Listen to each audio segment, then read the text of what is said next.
Hi, it's mostly sports. No, it's just kidding. It's wrestling. Okay. Welcome to the. Okay, Get hold it together. Get it together, Walker. Get it together. It is Unnecessary Roughness, Barstool's college football podcast, brought to you by High Noon Hard Seltzer. And I would love nothing more than to tell you how delicious it is. But my mama's over there and she needed to talk to me. So, Kayce, tell him. Your mom's there? No, dumbass. I just need an excuse to not read the ad. Oh, I didn't know you weren't allowed to read the ad. I was going to get so excited that Mama Walker was there, but now I'm not. I love your mom. I love your Well, mom Mrs. and Walker. Ev. I He's love not Mama here. Walker. I love High Noon too, Ev. Okay, listen. We've been saying this. We've been teasing it.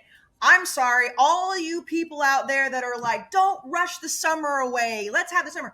Fuck that. High Noon for college football season is here. Week one. I mean, it's Monday night when we're recording this. In like 3 days, Ev, we're gonna not only be doing the college football show together in person in Chicago. We're not gonna only be doing Unnecessary Roughness in Chicago. We're gonna be watching week one of college football, and I can guarantee you, amongst all of those things I just said, we're gonna be sipping on some ice cold High Noon, and it tastes better in football season. I'll say it. I don't give a shit what people say about the summer. Kayce, the people better believe it. The college football is maybe the best thing on earth, only second to high noon. I mean, the combination of high noon and college football, it's like peanut butter and jelly. It's like spaghetti and meatballs. It's just a combo, match made in heaven. You have college football, you have high noon, you watch the college football, you drink the high noons, you have a great Saturday. It's a recipe for success. It's going to be one hell of a season. I know we've already had a little bit of a teaser of how crazy this season might be in week 0. We'll break that down, but High Noon was right next to me on Saturday. It'll be with us all. HighNoonSpirits.com. Find a pack near you. The vodka, the tequila, the OG flavors, the new flavors, the iced tea, which the peach iced tea just keeps hitting. You've got them all. HighNoonSpirits.com. We're going to be on the road for the Barstool College Football Show in just a few weeks. Drink High Noon with us. Week one is here. Brandon, you can come back from talking to your fake mother. Well, not your fake mother, but you know what I mean. She's my real mother. Yeah, I know. She's just not actually there. All right, now it's learning tree time. It's lesson time. Everybody pull up a chair. Oh, God. Pull up a chair. Here we go. And let's go to Ball Knowers University. And I'm not, Big Al, I'm not talking to you. I'm not talking to you. You read the game wrong? Fine. Kayce, I'm not talking to you. You read the game fine. You read the game wrong? Fine. Happens. I'll do it too. Mr. Blutman. Yep. Oh. Here's the thing. I have presented you on the silver platter as being a ball knower supreme. And boy, can you rattle off the third string running back at San Diego State. Can do it better than anybody I know. Thanks. But when I told you, when I asked you, when I said, hey man, hey, give me a world in which Georgia Tech keeps this close. Didn't mean you had to believe it. Didn't mean you had to say it. You just had to articulate, hey, if Georgia Tech does this, it could be close. But you refuse to do it. You refuse to acknowledge that existence. You refuse to acknowledge that it could possibly happen. Do you feel bad about that, Blutman? No, I was sick, so big asterisks there. When I'm sick, I don't really understand things fully, so I really didn't understand that you were trying to throw me that lob there in the out. I apologize for that. Again, sick, asterisks. Also, felt really good about that take after 2 plays. So I think we need to start a rule in college football. And it holds true most years. It didn't last year because Notre Dame killed Navy. But I think whoever gets the ball first in week 0 and goes down the field and scores, your season just peaked right there. Like I think you do not. If you are in week 0 in Ireland, defer, kick the ball off. Do not take the ball because you're going to catch it. You're going to go 8 plays. You're going to score, and you're Heisman, national title, everything, and then it all falls apart. Listen, when Florida State got that ball and they walked down that field, I just remember thinking, well, Brandon, it's one game. You're wrong on this one. Don't worry about it. You'll make it up during the season. And it looked like the most professional, ruthless, cutthroat drive you've ever seen. It was running back here, different running back here, a different running back here. They ran every running back. DJ hit a couple passes, and you think, oh my God. And then they did tricks on it, little bro. Then they did the 2-point conversion. You're like, holy shit. Is this Oregon reborn? What am I seeing? And then Georgia Tech got the ball. and shit looked even easier. And all of a sudden, we got a football game. Now, I was with Dan Katz all day today. We did 6 hours of shows today. His take is he watched the game, he liked it, but he doesn't like week 0 because it doesn't give him enough. I argue that week 0 we just watched was week 0 perfection.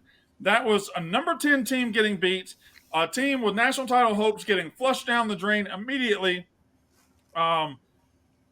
Yeah, it was a fantastic game to boot. Like, it was a great game. I know Florida State lost, but it was 24-21, long kick to win it. It was a fantastic game. Big Av, what's your takeaway from Georgia Tech 24, number 10 Florida State 21? My take is that I think people are talking about, is Florida State just bad? Is Georgia Tech good? I think it's a little bit of both. I think Georgia Tech is definitely better than we anticipated. The one thing about talking about, me and Kayce both said we didn't like Florida State this season, but we liked them in the game. The most telling thing from the game, I was shocked that Georgia Tech beat them up on the line of scrimmage, on both sides of the line of scrimmage. Big F, they bullied them. The way that they were able to stop the run after that first drive, could not believe it. Just couldn't. Was how bad Georgia Tech's defense, especially their front seven, were last year. To have that much improvement from the end of last year to this year was shocking, and I give them a lot of respect for it. Now, it's funny because I was looking deeper in at the end of their being like, is this a team that can make a run at the ACC? The last 4 games of their schedule are absolutely brutal, a gauntlet. But they are much better than I anticipated, and Florida State, even though I thought they would play better in this game, is what I thought they were, if not worse. They're just I just think they're a good but not great team. But not top 3 in the ACC, maybe like 5, because I think Clemson's still better.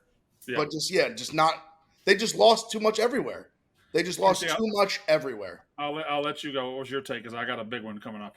I mean, listen, I was wrong about this game. However, I will, I know Liam was sick, so I had his back here. But when you asked me in what world I could see Georgia Tech beating them, I said, and I rattled off. Now, I didn't actually believe it, but what I ended up rattling off was true. It was that Haynes King and this offense, they were, the momentum that they had last year, the defense clearly got better.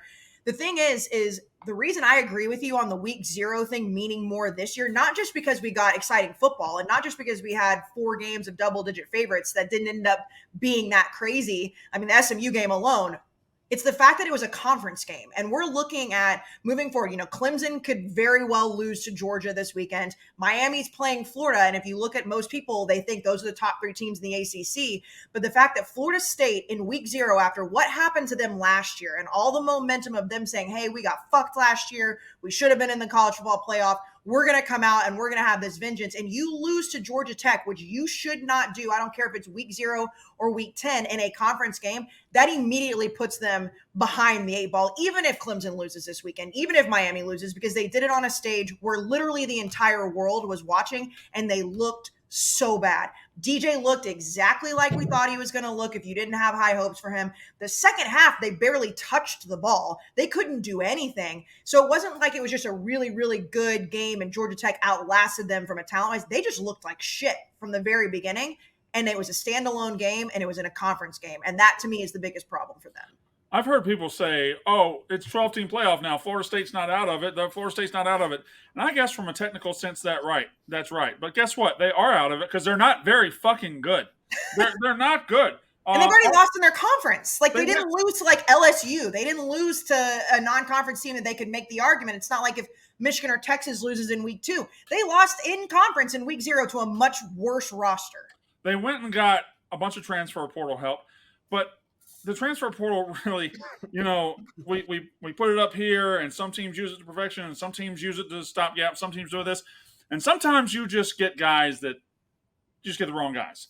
Now, I'm not saying Florida State got the wrong guys, but what I am saying is they got all those transfer running backs, and none of them are special. They took Alabama's 3rd or 4th string running back. There's nothing special about Roydell Williams. DJ Uiagalelei, at some point, people are going to realize just because the guy was 5 stars in high school, if he's already washed out twice, guess what? He's going to wash out fucking again. He just is. You don't have a magic potion to rub on these guys. But I hope what happens, the AP voters made a huge mistake by putting Florida State number 10. You want to rank them? Yeah, put them like 20 to 25. There just wasn't enough coming back. There was too many question marks here. What I hope doesn't happen is I hope they don't take that ranking from Florida State and give it to Georgia Tech and boost them up to like 12 or 14 because Georgia Tech ain't all that good either. They're good. They're better than they've been. They're better than they've been. They're good enough to beat Florida State. But Haynes King can't throw. They don't have receivers. Like they were able to run the ball. He was able to get tough yards, but when it was time to throw, he couldn't really do it. They're solid. They're physical. They can bully you at the line of scrimmage, but they're still a 4 or 5 loss team too. So I don't want them to say, "Oh my God, they beat Florida State. They're now number 12," because that's not true. You're overcorrecting a mistake you made in the first place. Blutman, you can come into this take wherever you want. Just the floor is yours. First off, I want to say this. There's been 5 games with only 14 possessions since 2007. That was one of them. Crazy. Georgia Tech's ball control, unbelievable. We talk about DJU. DJU wasn't like even close to being one of the issues here. He's exactly what DJ is.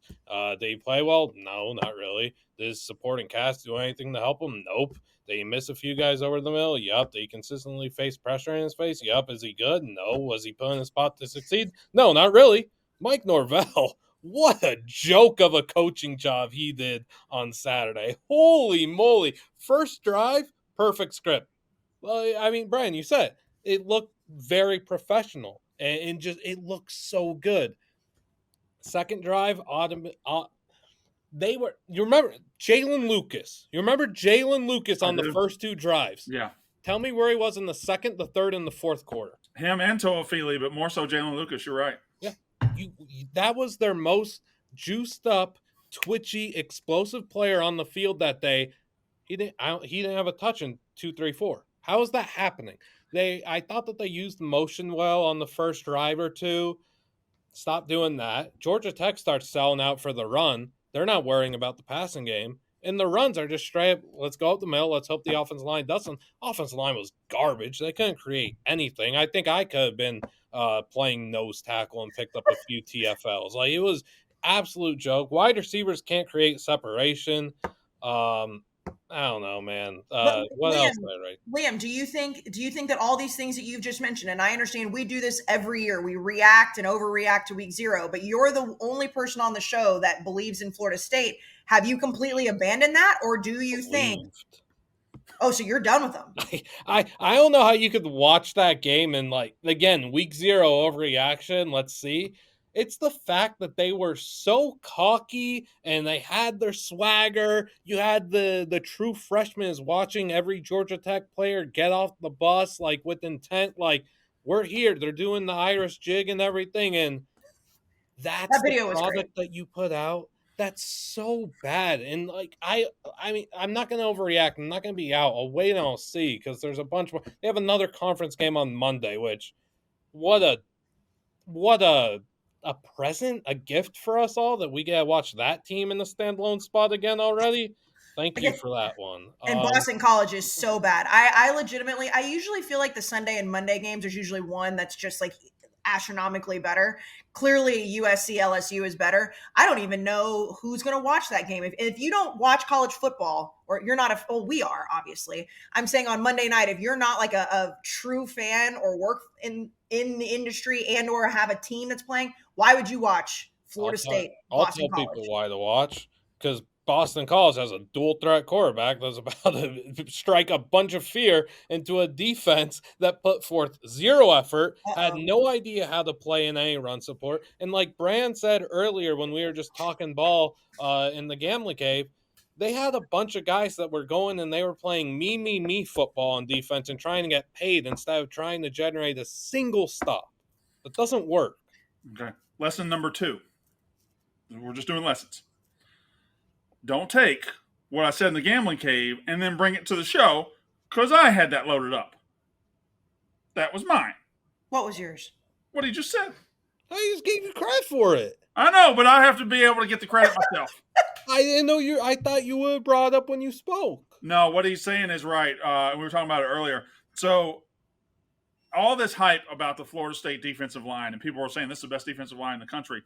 That looked like four guys out there trying to put four different things on film, trying to impress four different agents, they were playing four different football games. They looked like they were trying to go upfield at all times. They were trying to make a highlight play. Georgia Tech is out there assignment blocking, and they're out there going and putting a hat on a hat and meeting somebody with force every time. And Florida State's guys looked like they were just running around trying to get on camera. It was a pathetic effort from their defense. And I know that you guys mocked me, and I know you guys laughed at me, and so is most of the internet, but I will stick to this take till the day I die. When they made the conscious decision to lay down for Georgia last year, that showed me some leadership that was not there. That showed me what kind of character was under there. That showed me what was underlying in that program, and that shit doesn't go away immediately. And y'all, I know y'all mocked me, and that's fine. I didn't. All three of you did. All three of you did. I said the same thing last week. I said that I thought that if they would have beaten Georgia, they would have not been able to be crying as much. Like you said nothing. You said nothing that happened in that game was going to matter to this game. Y'all said that to me the last show. That I agree with. I wouldn't say I mocked it. I just disagreed that it mattered. What I asked, and I asked Ev and Liam, I said, don't you think that if they would have gone out and beaten Georgia, then they would have had a much better case going in? I said I didn't think there was going to be a hangover. I said I thought that they were going to come out and they were going to be too cocky. I absolutely thought they were going to beat Georgia Tech. I was 1,000% on board that Florida State should have made the college football playoff. What the problem I now think is they've been told all offseason by their fan base, by their boosters, by their coaches, by everybody that they were fucked out of the playoff last year. And they're all sitting back like, yeah, see, we should have been it. People know how screwed and had they beaten Georgia, they would have had a better conversation, a better like cocky attitude going into it. The thing is, they've just been told all year how screwed they were. And I feel like it's like gotten into their brains that they just were going to walk into Ireland in week 0 and beat Georgia Tech, which clearly they didn't. But I'm like, this team isn't the same team. They didn't just lose Jordan Travis. They lost everybody. So why did we think that they were going to be any good? That's on me too. But that's why I don't have them in the playoff. So this could be a one-team problem. This could be a Florida State problem. This could be just something that happened to them and they either get it fixed or they don't. Or it could be a precursor. Like we saw 4 games on Saturday, 4 games with double-digit favorites. Not a one of them covered. Not a single one of them. And most of them didn't get close. SMU, Nevada, what was that, 27.5? Yeah. Lucky to get out of there with a win. Liam, I know I'll let you have this take. You talk about Mike Norvell doing a bad coaching job. I don't know what Rhett Lashley at SMU called that shit, Liam. It's every year with that guy, no matter what team he's coaching and no matter what role he holds. Do you want to talk about SMU now and move away from Florida State or get back to Florida State? No, we can talk about SMU because we already kind of talked about Florida State. We got a lot of week 1 games to talk about. I had one more thing I want to say on Florida State. Hit Florida State, and I'll re-tee you up for SMU. Okay. Because I want to talk about the offense because I told you earlier, Mike Norvell said one of the most idiotic things that he could have said post-game, and that was our offense got to be more explosive, man. I can't our offense has to do a better job being explosive. My dude, that's your job. That's his job to tee it up for him and make things easier. Their offense became so pressed and relied on DJ just dropping back and scanning the field. Brandon Walker, that does not work in 2024, and it didn't work in 2022. I also thought they got a little bit lucky might not be the right word here, but they called some breaks like that. You remember that face mask on 3rd and 15? Yeah. DJ gets sacked. That is a penalty, but it's a lucky break that it happened. They got lucky. Pass interference. They scored points there, and then the softest pass interference you'll ever see. The receiver not within 10 yards of the ball, not even looking at the ball, just holds his arm out and gets held. They scored on that drive. Now, I guess on the other side, Georgia Tech fumbled twice. That's why Haynes King, everybody's kind of sucking his dick. He's awful loose with that football, man. He is awful loose with that football on those read options, so he needs to tighten that up. Yep. They fumbled twice and didn't lose either time. So I know that, obviously if you're a fan, especially if you're in the media and you're a fan of a team, you're going to make excuses. But our guy, Danny Cannell, doing the same song and dance after that game and being like, don't let it fool you. And tried to say that Florida State got screwed by the refs. Are we going to do this all season again? Is that what we're going to do? It's going to be a nice Twitter blue check. Yeah, it's, I don't know. My team's lost before in terrible fashion. I'm sure I was whiny too, so I'm going to let Danny whine No, on that one. I know. I have to say, playing in week 0, especially like when you're There's ranked, no benefit to it. there's no benefit, like zero benefit. I mean, I guess maybe if you're a fan and you get to like have a nice vacation over in Dublin, Ireland and drink No, all the Kayce, beers you Kayce, want. can you imagine paying $10,000 and leaving from the Tallahassee airport, landing in Dublin, and everything up to the game is, oh, we're doing pints and we're doing this and we're doing this, yada yada. And about 3 hours later, we're all just sitting there like, we're 5,000 miles from home. We got to We're fly surrounded home. by a bunch of Georgia Tech nerds drinking in our face.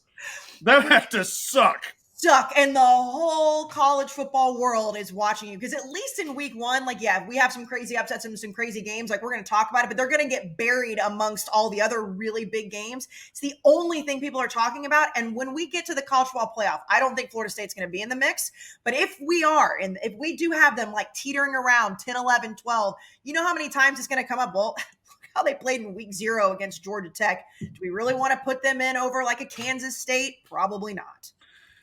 Yeah. Liam, before I move on to week 1, why don't you clean up a little SMU noise there? Oh, okay. Yeah. So someone asked me for my thoughts during the fourth quarter, and I wrote mortifying. It completely falls on the coaching staff. There was zero desire to be there. There was zero discipline. 2 QBs just equals no quarterbacks. It's 0 quarterbacks. Also, your starting quarterback was fine. Why did you fuck with it?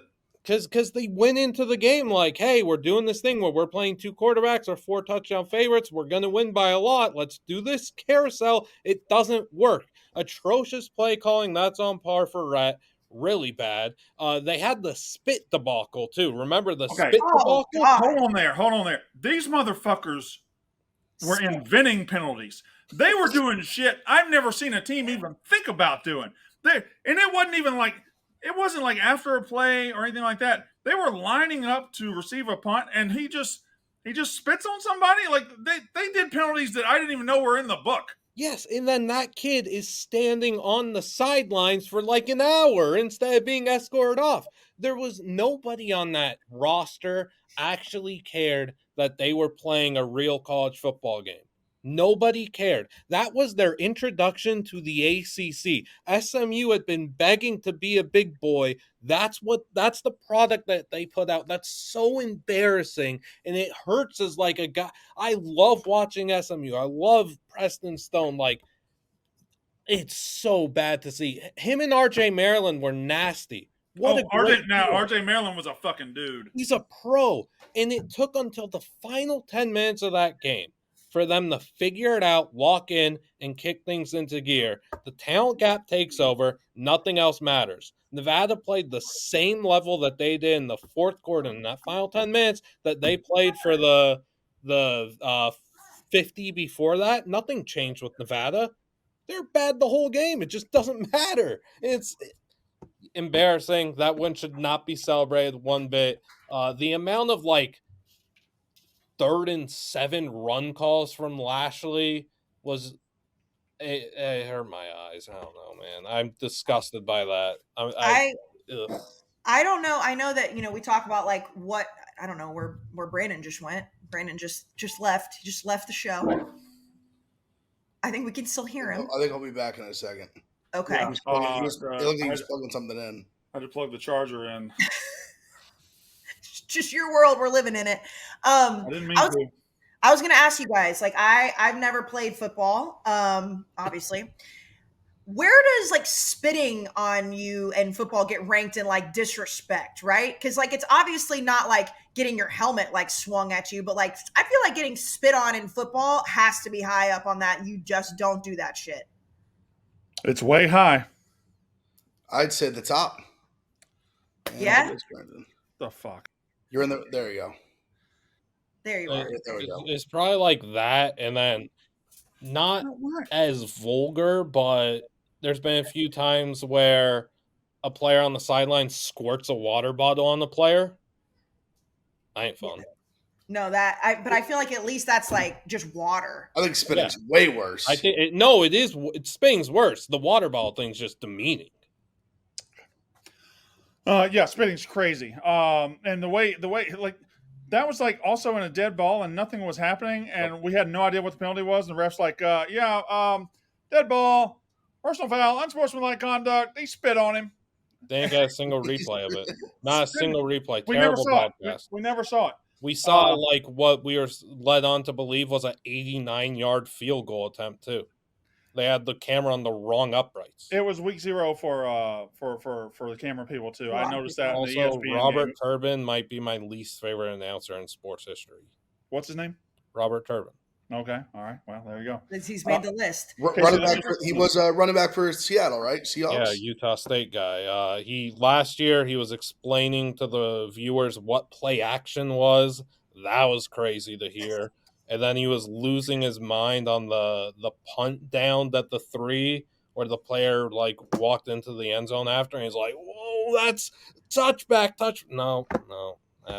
Liam, I don't know if I was as high on SMU as you were, but I was very high. I mean, I put them as like the dark horse, like college football playoff pick. You had them as your surprise team, yeah. Yeah. Now here's the thing. I'm not ready to completely bury them. I don't think they're going to make the college football playoff, by the way. I'm not going to do that. I don't want to look at what Preston Stone and everybody did in week 0 and say, okay, this team is just bad. The issue that I have is there a discipline problem? Because if there's a discipline problem with Rhett Lashley, that's not getting fixed. We've seen that in the past where it's like you could have all the talent in the world. You could have great schemes. You could have a great play, or a great, which word am I looking for? Game plan. Jesus. Mm-hmm. If there's even a remote problem in that culture, which if you're spitting on players, I would argue that's probably not a great thing. That's going to be their demise of not being able to. Their schedule is so easy in the ACC in comparison, and especially now that we have seen Florida State go down. And I understand it was a close game, but if that team thinks it's okay to spit on players, we've got a bigger problem than how good and talented that roster is. That's why I just have him as a wild card, because I don't like Brett year to year. I love Preston Stone. I love Maryland. I think they have a solid. The lights are going off. Nice. They have a solid roster and everything, but I can't put trust in the Rhett. I can't do that. But I got to tell you something, Liam. The like button is so easy. Just press the button. Press the button in. Don't quit pressing. Press the right button. 1 or 2? I don't know. Exactly. Do some business. Okay, so we're talking about all these games, and our friends at Game Time, they are back, baby, because it is college football season or NFL season or whatever season, and Game Time, Brandon, is making it so much easier this year. They've got a spicy little thing that they're doing, and it is called the Game Time Picks Filter. Have you seen what Game Time is doing? I have. It's very good. It's very good because we all know how much we love Game Time, but now the Game Time Picks Filter, it filters out all the fluff to only show you the incredible deals of the game that you want to go to. So deals on great seats, and you don't have to waste time searching through thousands of tickets. You go on and you talk about the game you want to go to. You go pick it, and then it'll help you kind of sift it out and just make your life easier, Brandon. And we know there's a million games every weekend. Baseball's still going on. I'm watching Caitlin Clark as we speak, WNBA, all these games. You just want to filter it out. Game Time. Game Time. Game Time. It's the number one ticketing partner of Barstool Sports, and it's the best place to get tickets, period. And they're always coming up with stuff like this, the picks, all the zone deals, they got the flash deals. Game Time knows the ticketing game, and they got the right stuff. So I was looking at tickets. Now, I cannot go, unfortunately, but I was looking at tickets for my family for the Notre Dame at Texas A&M game this upcoming weekend at Kyle Field. And, of course, I was using Game Time. And you use like the little Game Time picks thing, and it absolutely just makes your whole entire life easier. Because if you go to the top, like you can literally set it as a setting. Like, I just want these exact seats for this exact game. Don't want to deal with all the fluff. Game Time is doing it. And I've got to tell you, Kyle Field's going to be rocking. I don't know what games you guys would be going to, but my family, they're going to Notre Dame at A&M thanks to Game Time. So download the Game Time app today. Use code RUFF to easily score great deals with the new Game Time picks. What time is it? It's Game Time. It's college football season, baby. Go to Game Time. Use code RUFF. Big F. Big F. Love me some Game Time. I know, but I'm talking about week 1. Week 1 is here. And I don't know if you paid attention, if you think it's too small of a sample size. I got to talk to your gambling brain for a second. We had 4 games, 4 underdogs. We're going into week 1. Big F, to me, smells like dog out here. It smells like dog out here is all I'm trying to tell you. Brandon, I don't know if you saw. I don't know what happened to me. I don't know Yeah. what came over me. I said we bet together for a long time. Yeah. Big underdog guy. Well documented. Everyone knows that. Yeah. I don't know what came over me that said, you know what, week 0, I'm gonna stand in the pocket. I'm just gonna fire caution the wind with favorites. I don't know what happened to me. I didn't do it on purpose. It just happened. It was just my read on the games. And I got excited. I threw caution to win, and I got knocked the fuck out. That's what happened. You did. Luckily for you, it was only 4 games. So Did you go 0-8? Kayce, I went 0-8. I did. I That's- did. 0-8. Oh, you went that's- over too? That's almost I went 0-8. more impressive. I had a moment. Well, you know what it was? A lot of the picks were intertwined. Like when you, for example, like you lay the points with SMU, and then you take their team total over, and then you take the over, and then SMU just doesn't score. That's a triple loser. And then you had very bad luck with Hawaii, the win. Yeah, that was me. I locked those bets in on Wednesday, and I should have waited. Should have been more thorough. When I realized there was 45-mile wins, I was like, over, gonna be a problem. No, Hawaii to lay 40, gonna be a problem if they can't move the ball when the winds are 50 miles an hour. So yeah, and they were like focused on UCLA and like kind of like resting up and for that. So that wasn't good. Bad. So it smells like dog to me. I look at this board, man. Clemson 13.5. Give me the point. Give me the points. Give me the point. Brandon. Let me tell you something. Vanderbilt plus 13.5 against Virginia Tech. Give me the points. I love Big Av. I love Vanderbilt plus 13.5 so much. I might leave my wife for it. Diego Pavia. It's Diego Pavia, and what did we see this weekend? We saw hype teams away from home. Didn't work. Didn't happen. Virginia Tech has to open the season, this hyped-ass season, after, by the way, they got all this hype. They went 6-6 last year. I'm just saying, we'll do the picks, and we'll do the fully dive into the slate on Thursday. But I'm just telling you what's tickling my fancy earlier this week. That's all I'm saying. So I wanted to ask, and this is kind of coming off the heels of what we talked about with week 0, because you mentioned Clemson and Georgia, and like you said, we'll break it all down. We'll have the college football show, whatever. But when you look at the ACC and this weekend, because the top 3 teams in the ACC for most people are Florida State, Clemson, and Miami. We're potentially looking at it. I think Miami has the best chance. We're potentially looking at 2 of those teams falling. And I assume you think Georgia's still going to win, right? Well, here's the difference. Yeah, no, I think Georgia's going to beat Clemson. I think it's going to be close and low scoring. The difference is Clemson can lose that game, it doesn't bother me a bit about their future. It doesn't bother me even a little bit. They can lose that game. They can still go 11-1. Miami, I picked Florida as my surprise team in the SEC. It would be less so, but Miami can lose this game and go 10-2 and be fine. Florida State didn't have that luxury. They didn't. They opened with a team they need to beat. Correct. If you're going to be a playoff team, you need to beat Georgia Tech.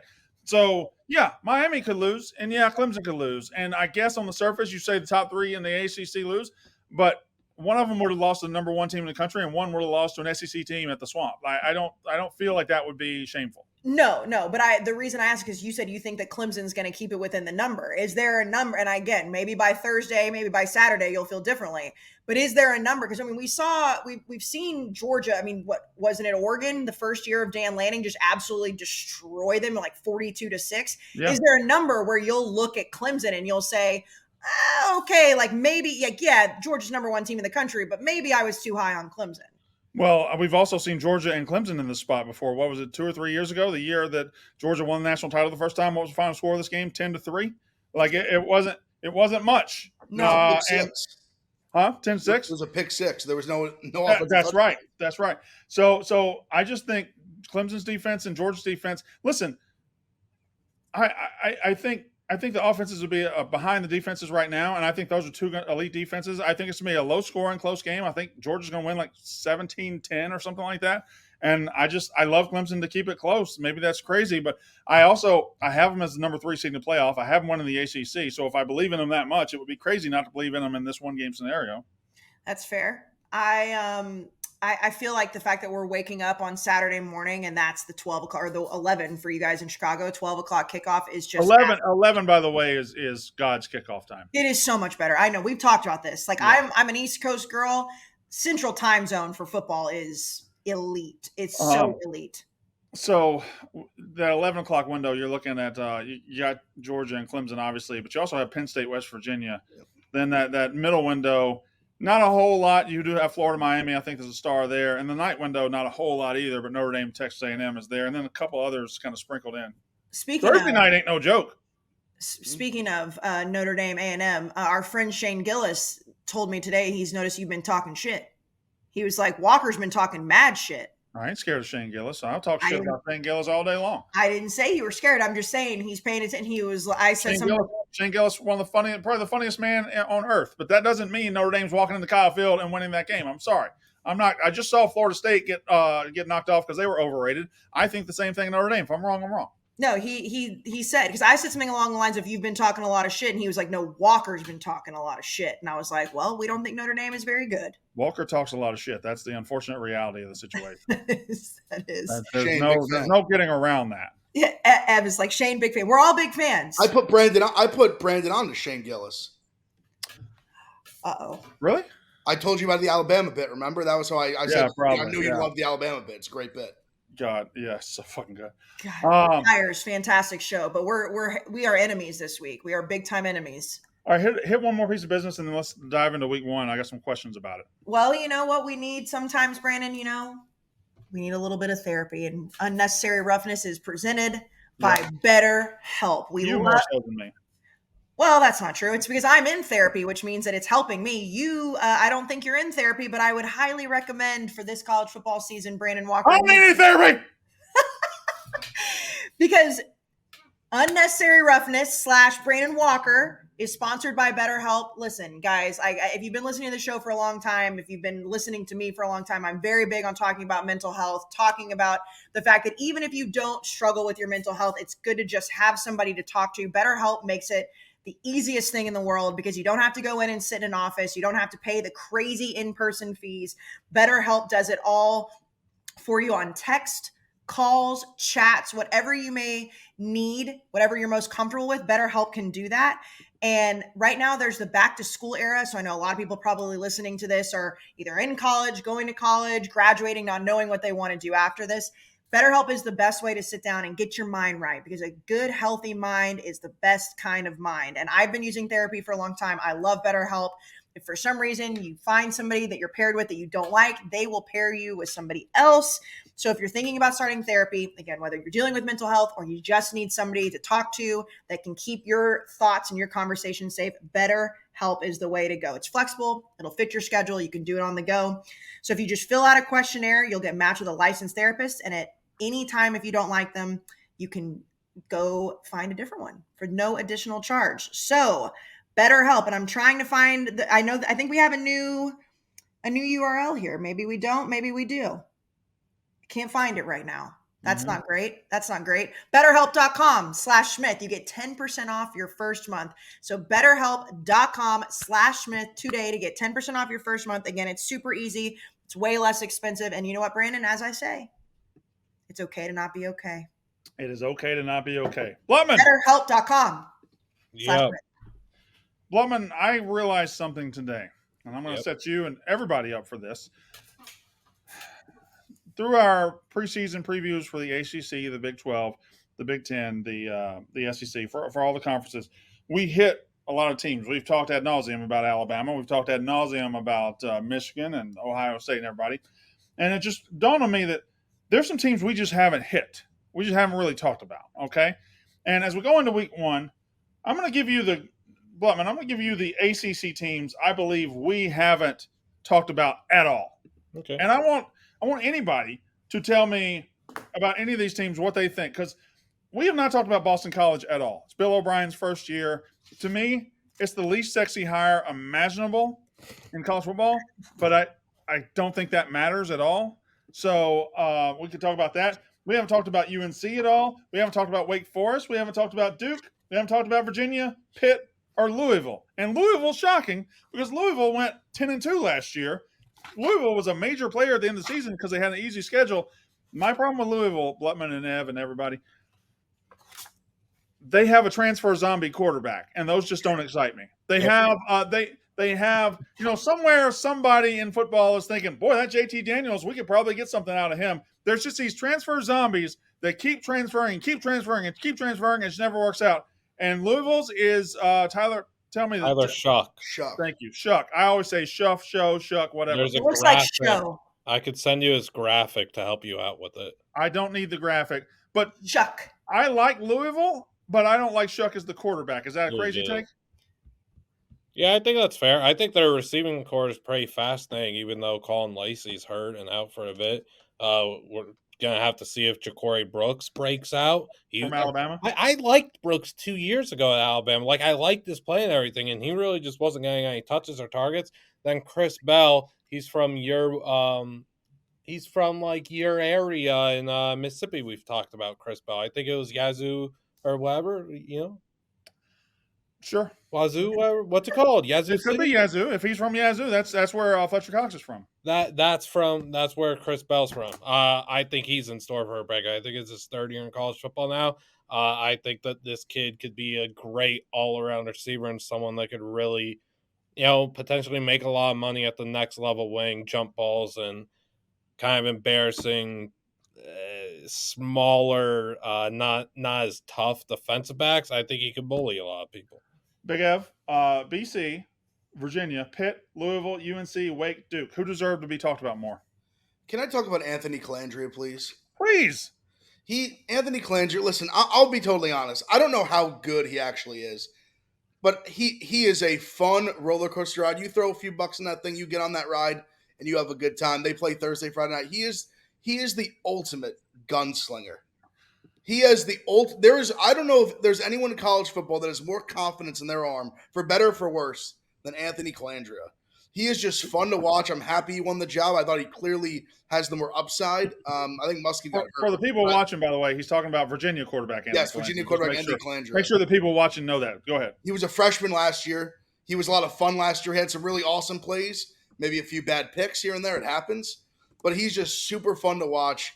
Like I said, I don't think Virginia's going to be very good, but he will be a lot of fun to watch. If you watch Virginia football, you will have fun watching Anthony Calandria sling the rock. Everything you just said, is it not also true about Castellanos at Boston College? With his legs, but yes. Yeah, but I mean, a watchable guy. Yes. Like you watch him and you're like, well, as long as they got that guy, we got something here. And the same could be true. The same could be true about make sure I get his last name right. I always forget it. Malik Murphy down at Duke, right? Like we forgot about this guy, and it could be true about him. When those pictures of him came out when he was at Texas and he was just like this massive monster, we're like, this guy is just sitting on the bench. The issue with Duke is, like, I really think that, like, obviously losing Mike Elko is going to be big. The one that we didn't talk about enough, and I feel like it's a little bit of fair, I don't know why I did thumbs up, North Carolina. And I know that, you don't have an elite NFL quarterback there, and like they could still never get over the hump. Max Johnson's another one of those guys. You talk about how he's just hopped. He was at LSU, then he was at A&M, now he's there. I feel like when we talk about North Carolina, when you had Drake May and you had Sam Howell, it was like easy to put them in that second level of the ACC. Now that they're gone, it's like they don't even exist. It's like Mac Brown, and I understand he hasn't won a national title since he was at Texas, but it's like if you look at any of the previews and anybody who's predicting the ACC, it's like North Carolina just barely exists in the conversation. And I'm not saying they're going to be phenomenal when you lose quarterbacks like that. They still have a team around them that's not just absolute garbage. So to me, it's like they've been thrown away. I don't think Max Johnson's very good, but it's like they fell off the face of the earth. Yeah, but UNC's going down the wrong path at quarterback, where they're going to play two quarterbacks against Minnesota. They're going to play Max and they're going to play Connor Harrell. So that's... And Connor Harrell had a decent bowl game, right? Like he didn't, I mean, it was fine. But like, I don't know. There's just something about the fact that we're just throwing them like the baby out with the bathwater. Like, all right, well, whatever. Like Mac Brown is still a pretty damn good coach. Carolina will sneak up and just have the best running back in the country like once every 4 or 5 years. They got a hell of a running back this year as well. Now, Big Ten. I'll give you these teams because I don't think we've paid enough service to these teams.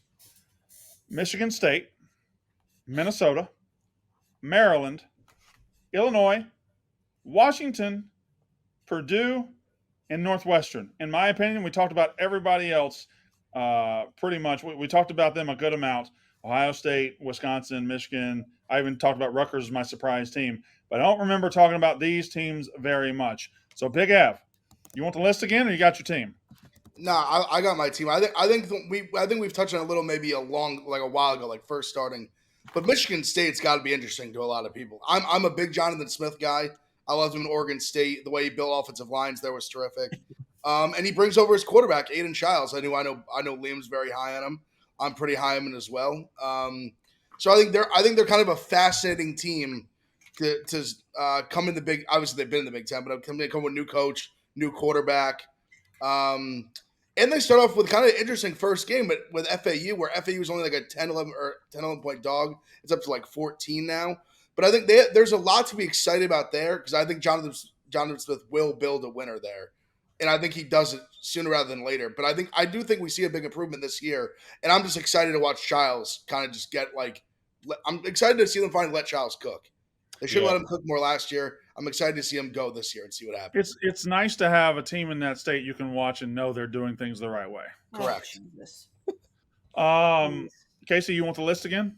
No, I know and I think that I did mention them a little bit when we talked about the Big Ten, but I mean, Washington is very fascinating because obviously we've talked a ton about Kalen DeBoer leaving and Michael Penix and everything that they had, but I loved Jed Fish at Arizona, and Jed Fish brought some guys with him. He brought his running back, and then your guy, I know it didn't work out because of what happened with Mike Leach, RIP, but Will Rogers back in a system with Jed Fish, who we saw what he was able to do at Arizona with Noah Fafita.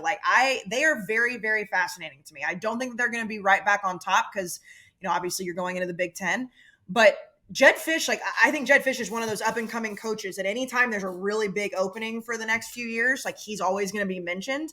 And the fact that he is bringing in a quarterback who, is not a young guy, he was on pace to break a ton of records until that tragedy happened. That to me is very fascinating.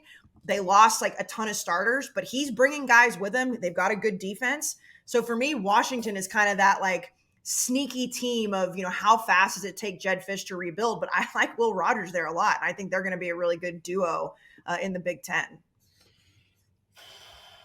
As somebody who's watched a lot of Will Rogers play football, I don't know that I'd be all that excited. Blutman, who's your team? You were excited when he was in the air raid, though. Will Rogers and Mike Leach are a different animal. Different animal. It was still hard. They still never really threw it down the field. It was never the air raid we saw at Texas Tech and Washington State. Go ahead. I will say there is a plan in place for Washington to be giving true freshman quarterback DeMond Williams playing time this year as well. So, again, another team that maybe doesn't have as much confidence in one quarterback compared to another, or a true freshman is just playing lights out in camp and deserves a shot. I don't know. It still stuns me that Jed Fish is coaching Washington this year, a team with a win total of 6.5. A tough situation that he's got to take over. Yeah, pretty tough to think that this guy could have been coaching a Big 12 championship contender and top 4 playoff seed at Arizona, and this is what he chose instead. He jumped at the money instead of waiting one more year at his elite spot. That's crazy to me. I love Jed Fish. I think I love this point, man. I love this point. When opportunities come up for coaches, they like to jump at them. But goddamn, man, he built it was perfect at Arizona. He had everything in front of him this year, and he instead is going to do a rebuilding job. And I think he thought he could take some players with him that ended up not going.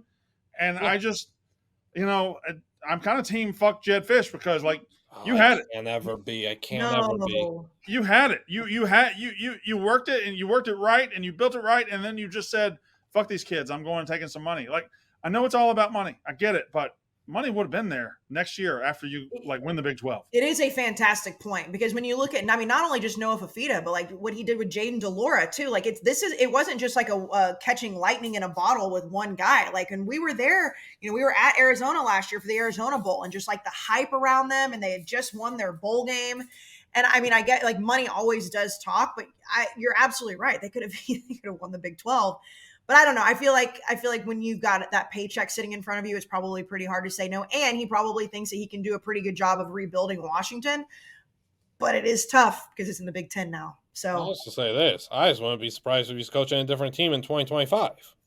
I think I think he was going to be the hottest name on the market if he I was still think doing he that. could be. So, I still think he could be. When I'm at the Ringer next year getting my new money, I listen. I'm going to think about times like this where I could have stayed and built something, but at the end of the day, it's kind of fuck all y'all. I'm trying to get paid.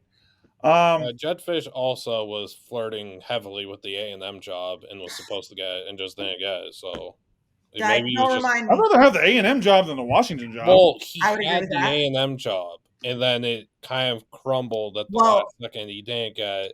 So who then got I it? think That maybe doesn't sound like A&M to me. I that they think would maybe there were bad ties with Arizona after that, where they're like, "Hey, if you were gonna leave, just get out here and we'll start fresh now." Lights. No, Blutman, you know what it was? A&M hired Mark Stoops instead. Yes, lights. they did. They did, but then they were, and then they No, went back we're to talking Jed old Fish. shit, guys. I understand. They went back to Jed Fish. Then Jed Fish was like, "No, I'm good. All right. I don't want anymore." I'm happy with who we got, okay? I don't think we've talked about Illinois enough. You can talk about toughness and things that have been popping off. Like they've had a defense kind of settle there for a little bit. They're looking pretty good on that side of the ball. If they can ever just get real good quarterback play, I think Illinois is ready to pop, but they haven't really quite got there yet. I'm not sure this is the year, but I like them. I like them to get bowl eligibility and kind of be a player going forward. They have a future star at safety in Matthew Bailey. In the SEC. Now, SEC is different. SEC gets talked about more than any other conference. So I only have 4 teams I think we really haven't talked about. I don't think we've talked about South Carolina. I don't think we've talked about Kentucky. We haven't talked about Arkansas. And we haven't talked about Vandy. So you guys can do with that list whatever you want to. To me, the most under-talked about team in the SEC is Kentucky. This is a team that was kind of built to win last year, and they had some injuries. The receiver core is very good, but ultimately they just missed on the quarterback. They missed on Devin Leary. Now, Brock Vandagriff has been captured out of confinement. Like he did the wrong thing and went somewhere where he wasn't going to play, and he's been just rotting away, wasting away on the bench for 3 years at Georgia instead of just going to Kentucky and playing from the start. But now he's at Kentucky. He's got a job. He's uber talented. How good is he going to be in the SEC? I mean, the guy was a 5-star that went to Georgia. He's clearly got talent, or somebody thinks he's got talent. And this team has just lacked a quarterback for much of the last 4 or 5 years with a quarterback. Because they had Will Levis. He was average at best. They had Devin Leary. It didn't work. If this is the guy that hits a quarterback, they can compete with Tennessee. They can compete with Missouri. They can compete with Florida. So I think Kentucky is not being talked about enough. Well, and I mean, I know we were just kind of talking shit about the Mark Stoops stuff, but like you were very honest and correct about how good Mark Stoops has been at Kentucky. Remarkably solid coach. Yeah, like he's. I mean, granted, we didn't want him in College Station. That's a whole different thing. But like when you look at what he's been able to do, I know y'all are assholes. Stoops would have been your best hire in a while. Talking about old shit. We're not talking about old shit. We're talking about new shit.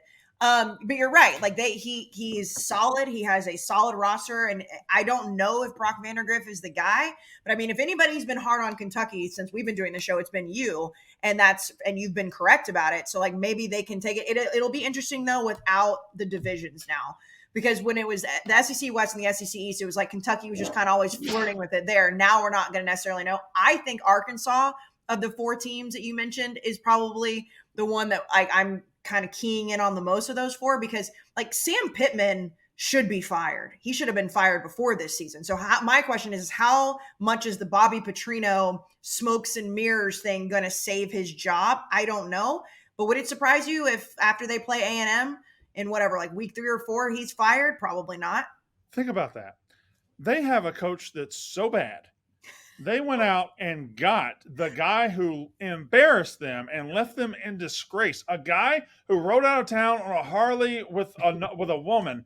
A guy who had the neck break. A guy who embarrassed the school at the highest level it's ever been embarrassed. And their coach now sucks so much. They're like, we better go get Bobby.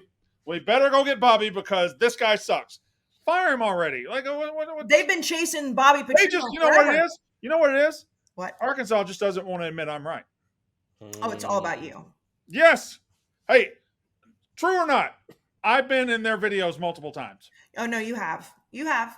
And Arkansas fans just like hate in general. I mean, remember they were like making fun of me being pregnant for a while. Like there's bad people. Yeah. Well, I had a burner doing that as well. Oh, that was you. You had your little. Did you have your little army? I did. You know what? You got the troll farm, didn't you? I cut it from that whole thing. Can we talk off air about that? Because what a clusterfuck that was. Super clusterfuck. But no, I mean Arkansas. It's just so like you look a few years ago and like how much hope that they had with him, and he was the second coming of Jesus Christ. They never had hope. They never had hope. They won a couple of lucky ass games. They did. The world didn't. They did. They truly thought that he was the guy. And I mean, holy shit, when they beat A&M the one time in like 2 decades, I never stopped hearing about it. But the thing is like, you know, they don't have KJ Jefferson anymore. They lost Rocket Sanders. They've lost pretty much everybody. And he's just not a good coach. Well, Taylor Green's interesting, and so is Jaquindon Jackson. So they're interesting. Big Ev, did I say Jaquindon Jackson right, Blutman? Yeah, former quarterback. Big Ev, who's your team that's not getting talked about in the SEC enough? Well, now you said it with Kentucky. They actually were almost my surprise team because Mine I also too. thinking more and more about the about kind of the transfer portal in general with the quarterbacks. We really, as Americans, we're such suckers for hope. Like we can convince ourselves that anyone's going to be good, and we have no idea if they're going to be good or not. None whatsoever. Even go back to the DJ thing. We can know people are not good and still convince ourselves they're going to be good. Me, Yep. I fell right into that. I was like, We're very stupid. We're dumb, but Brock Vandergrift should be the poster child for that because we don't know. He might be awesome. We have No idea. 'Cause I'll tell you what, because he's the example where Carson Beck, pretty good. Understandable, you lose the job to that guy. Pretty damn good quarterback. So Vandergrift maybe he comes in. Maybe he's who we thought Devin Leary would be. Maybe he is. Yeah. Maybe he's not. But I will say, shout out Diego Pavia. Another, if you want to talk about a fun quarterback, I don't know how good Vanderbilt's going to be. Probably stinky. But Diego Pavia, you want a watchable quarterback? That's a watchable quarterback. Fun guy. Shout out Diego Pavia. That's why there's no reason Virginia Tech's only 13.5 over Vanderbilt. Vanderbilt's awful. Hammer Vanderbilt. Okay, Blutman, who we're not talking about enough in the SEC. My issue here is I did talk about every SEC team with you guys except for Texas. Well, yeah, but Texas is clearly getting talked about enough. Yeah, correct. That's the issue. But Yeah. I did talk about every SEC team already. Well, this isn't Texas's space. I know. I was going to talk about a true freshman running back there since they've got injuries, but Texas free space right here. all right, then no talk about that. Now, in the Big 12, this one's interesting too, because I didn't come up with that many teams we didn't talk about, because this conference, the strength of the conference is the variety of teams and the amount of teams that can compete. I don't really remember us giving Texas Tech much shine, or Baylor, or TCU. And then, of course, there's Houston and Cincinnati that we talked about, but we talked about them in the sense of they might be the very worst team. So and you don't have to go off that list. Who in the Big 12 is just not being talked about enough, Big F? Well, should I keep going with fun quarterback? Because I have a name. I know exactly who you're going to say. Go ahead and talk about Daquan Finn. You want to talk about Daquan Finn? Very, very fun quarterback, very athletic, can throw and run. Baylor, a team that I think they probably are a middle of the road at best Big 12 team this year. But Daquan Finn, very fun. I mean, was elite at Toledo. Was probably maybe one of the best players in the MAC for sure. So if you're going to give me a alley-oop to show Daquan Finn some love, I will gladly take that platform and I'll run with it. The man just loves fun quarterbacks. I don't know what to tell you. I thought he was going to say a different fun quarterback.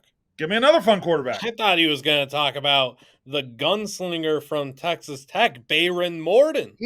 I thought you were going to talk about all he does is play an entertaining brand of football. He dealt with a shoulder injury last year, but he's back to his regular throwing motion in 2024. He throws a heater, an absolute missile. He throws all over the yard. The kid is fearless, and he's got a lot of good wide receivers and the weapons to throw to. Remember Micah Hudson? I talked about him long ago on our preview of the Big 12 preview before the preview episode.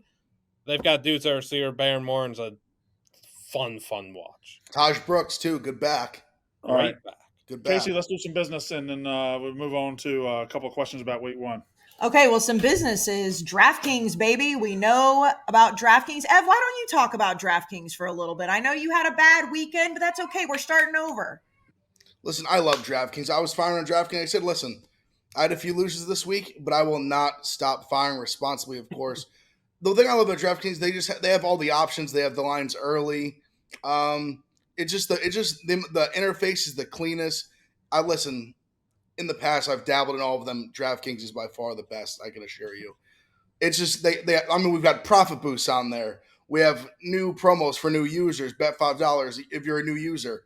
$5 get $200 in bonus bets. DraftKings really is just the best. Little graphic up right there. Boom! Look at that. And Look at that. Use right code now, new RUF. customers right now.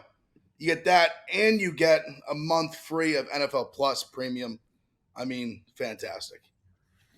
Use code RUF. DraftKings. Yep. I'm not bragging, but I had a pretty good weekend. I enjoyed myself. I had a good time, and Big Av, I'm just ready to fire. I feel like we just had a long off season and we practiced enough, and I'm just ready to get out there and I'm just ready to shoot. I'm just ready to get some live shots up. Brandon, listen. When it comes to this gambling shit, I'm like J.R. Smith out here. If you think going 0 for 8, I'm not going to come out and pull the trigger on that 9 shot. I'm going to pull it, and I'm going to pull it confidently. I'm going to play fast and loose. We're going to have some plays this week, and we plan on winning. That's what we plan on doing. Shoot, Big F. I'm going to shoot the ball. DraftKings, the crown is yours. So looking at week 1, we'll dive into the whole slate on Thursday's show. I got to ask y'all a question. And Kayce is going. I think the baby woke up. She's taking care of some business, so she'll either be back or she won't, and we'll just move forward. But this week 1 slate, I'm not asking what the most marquee game is because that's obviously Georgia and Clemson. The thing about Georgia and Clemson, to me, Georgia less so, but Clemson could lose that, be just fine, and Georgia could probably lose it and be just fine. So I'm not really worried about that one. But come November, when the playoff thing is heating up and we're trying to figure out 8 through 12 or 5 through 12 or whatever, which game from week 1 is going to have the most lasting legacy on the season? Which one is going to have the most lasting impact? Because I think it's a clear 1A and everything else is 1B. Big Av, I'll cede the floor to you for this, though. There was 2 that I had in mind. I'm gonna choose one though, and I'm sure someone else will take the other one. Yeah. To me, a big one. It's the last big one. It's USC LSU, and I'm going to tell you why, Brandon. I'm going to tell you why. A non-conference game like that is a massive opportunity to put yourself in the driver's seat against other teams in your conference. Yeah. Think about. I'm going to paint you a picture just for USC, for example. I'll paint USC's picture. They're obviously coming in the Big Ten this year. They have 2 really. They have a lot of tough games in the conference, but 2 that stand out to me amongst the most. They play Michigan and they play Penn State. Mm-hmm. If they beat LSU, they put themselves in a spot where they can lose both those games. And if they beat Notre Dame that last game of the season, which I believe is at home in Southern Cal, they got a damn good chance to make the playoff. And if LSU wins that game, they put themselves in a good spot where if they're in that same road, say it's like them, it's Tennessee, it's A&M, whoever you think is going to be in that spot for that, like, maybe it's Alabama, who knows, that like 3rd, 4th, 5th SEC team, that win over USC, if USC has a decent season, that can be that kicker that gets you over the top. So that's why I think those are 2 teams, especially in a 12-team playoff, that will potentially be fighting for them. And the winner of that game is going to put themselves in pole position ahead of other teams in their conference. Blutman, what are your thoughts on this? What game's going to hold the most weight come 3 months from now?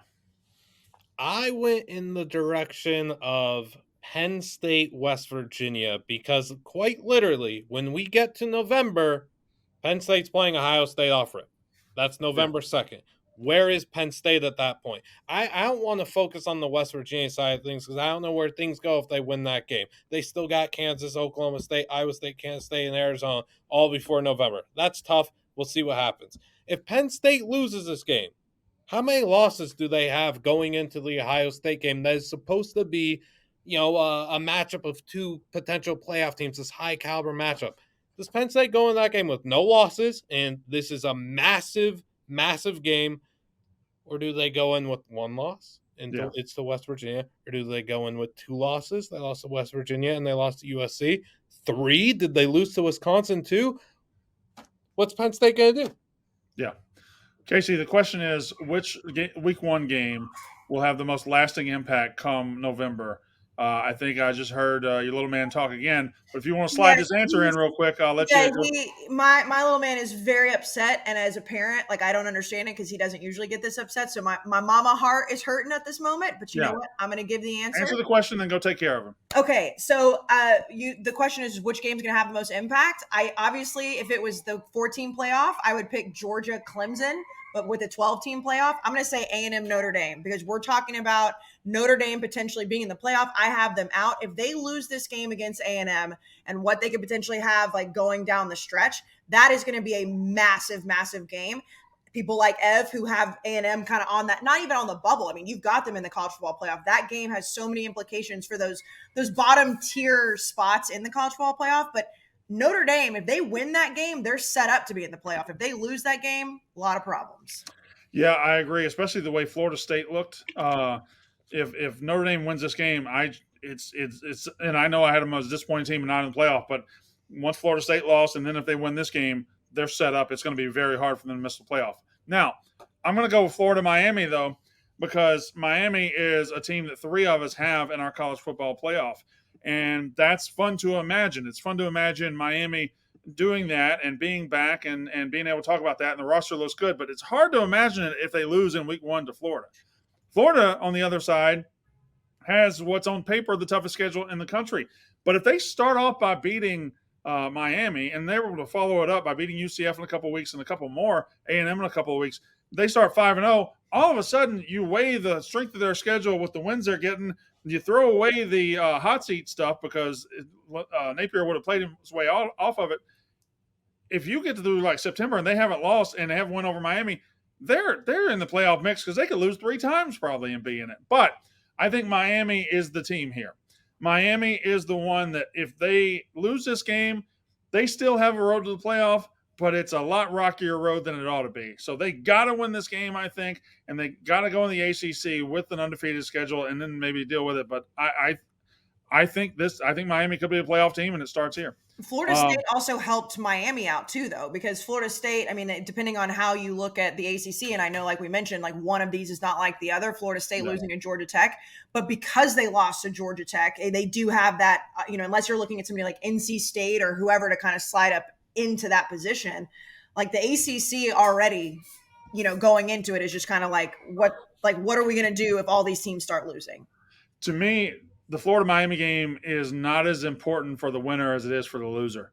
You win it, you're set up okay. You lose it, you're pretty good and fucked, especially Florida. Anyway, we got more business? We do. And you know what? We love to eat. We love to eat. And pork rinds. Nope. But not pork rinds. They'll come, though. They'll come. We'll talk about pork rinds in a minute. Pork rinds will come. We love to eat full meals too, Brandon. And we know in college football season, when we're traveling all over, we'll all be, I mentioned it earlier, we'll be in Chicago this week doing the college football show. We'll be together. We're traveling on the road. We don't have enough time to sit down and make ourselves meals all the time, but we still want to eat healthy. We still want to eat fresh. And we know that Factor gets it done because at the end of the day, you get to pick out your menu every week. You get to pick out your number of meals. You pop that baby in the microwave for 2 minutes. It's never been frozen. It's always fresh right in the fridge. And you've got a delicious meal that's dietitian approved. The ingredients are fresh and you can do 60 different add-ons every week. Yeah. So it's not like you're just getting the same things. You get to pick out your menu. And we know Factor is going to hit that spot every time. Yeah, but Kayce, I bet they're frozen. Never frozen. No.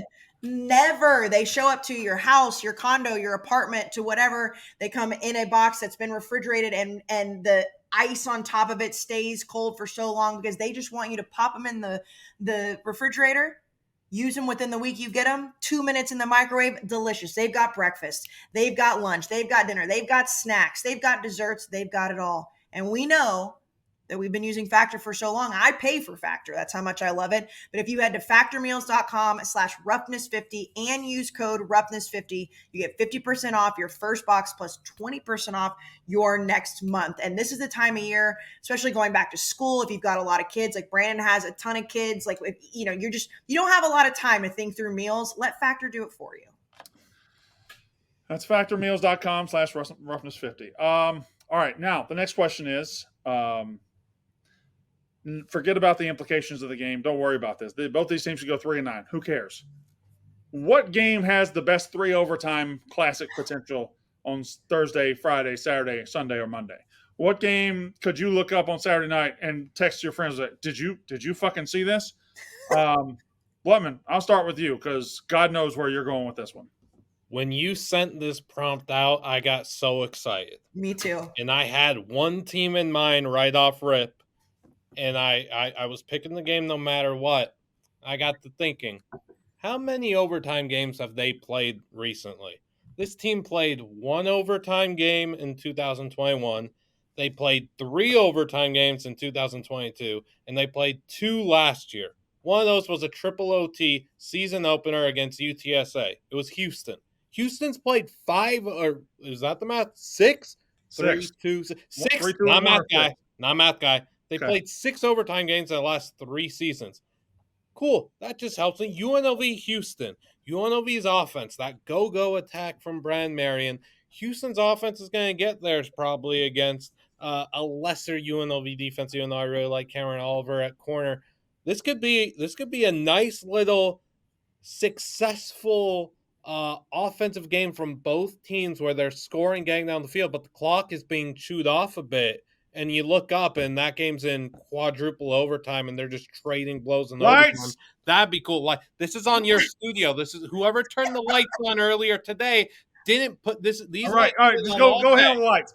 Kayce, 3 overtime potential. So not only do I think that it has 3 overtime potential, I think that it actually will have implications down the stretch. I love it in USC LSU.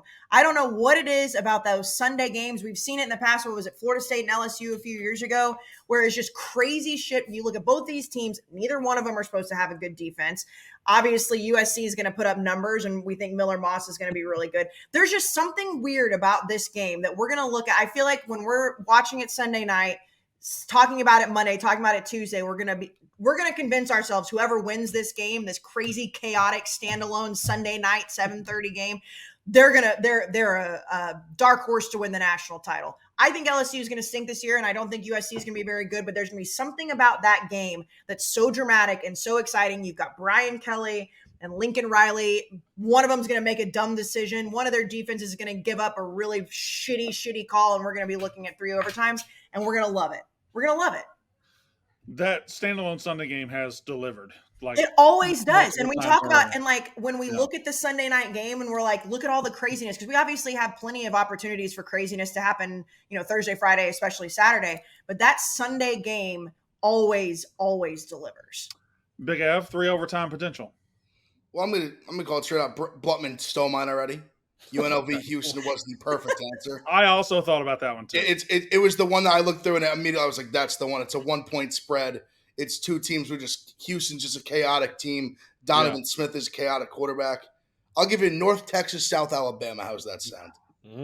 That sounds like a classic written all over it. I'll maybe 40. It goes 44-45 in overtime. 2-point conversion by North Texas gets it done. I'm going to use the same principle she used on the Sunday game, but I always think feels like there's always a Thursday night game that has an ending that makes us go, fuck, college football's back. North Carolina, Minnesota. It's 3.5. I don't know a whole lot about either team. Like I know the principles, but I think there's a lot of question marks on either of these teams. North Carolina also a sneaky overtime team, I believe. Like remember the App State game a couple years ago, 63-61. And Minnesota, it feels like it's been about a couple years too long that we've really heard from PJ Fleck in that program. And I think now's about the time for them to pop up their head and say, hey, by the way, we're interesting over here. So I like, and was it last year? I don't remember who it was they played. Ugly game in that Thursday spot. They ended up scoring a touchdown in the last minute. Who did they beat? Nebraska. That's right. It was Daniel Jackson, I believe, caught the game-winning touchdown. That's right. Also, Minnesota this year, look out for Donald Driver's son at wide receiver, Christian. Christian Driver. There's also that Thursday night game too, the potential, Brandon, where it's like we're gonna like our brains are gonna explode. We're like, oh my god, this was so great, and then like halfway through Saturday, we're gonna completely forget that it happened because there's so many games happening. That's the beauty of week one, and when we actually dive into the slate later on in the week, it's just like Labor Day weekend with Thursday through Monday games is crazy to process. Do me a favor. Could you do me a favor? What do you mean? Stop talking and immediately talk about pork rinds. Brandon, I have been eating the spicy dill bags of Southern recipe pork rinds. It doesn't even make sense how good they are. It doesn't even make sense. If you're watching on YouTube, you see that Liam's got it's crunch time, pin it, banner, flag, whatever you want to call it. It's a great logo. And here's the thing. I know we've been talking about it over the weekend. Week 0, I was actually sitting down with a bag of the Southern recipe pork rinds. I'm, again, loving the spicy dill. Watching a football game, the crunch, just having the bag right there, just like pulling. It was so amazing. And we've been talking about them because we're going to be friends for the rest of the season.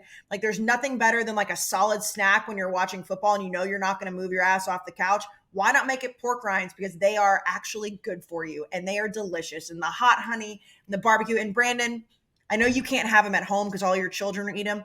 I will be so sad the day that my son can finally steal my pork rinds. He can't yet. He's too young. He's only 18 months.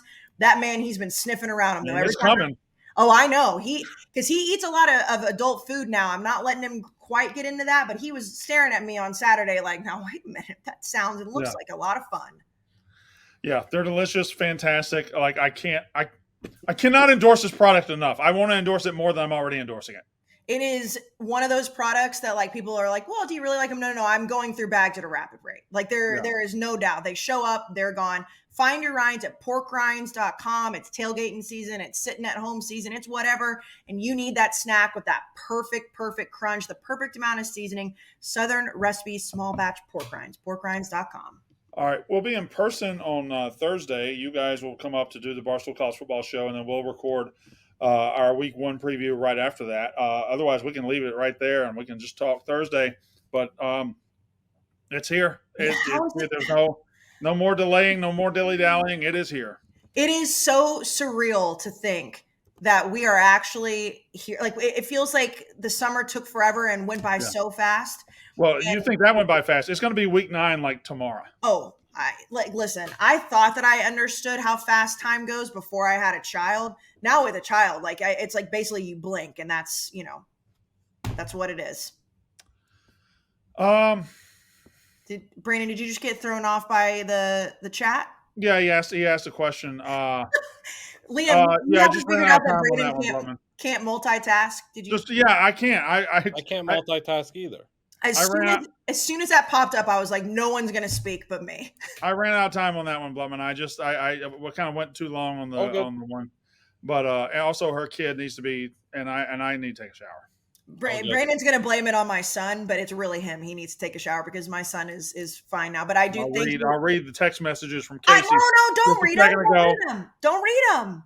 Mind your business. Brandon, I value you as a friend, and I look up to you as a father. How do you do this? I must leave right now and take care of my son. I can't believe you do this so well. That was just made up. But you know what? Honestly, I do value you as a father and as a friend. So whatever text message you had to make up in your head, we'll roll with that. But thank you for your patience with them. All right. We'll see you guys Thursday. That's unnecessary roughness.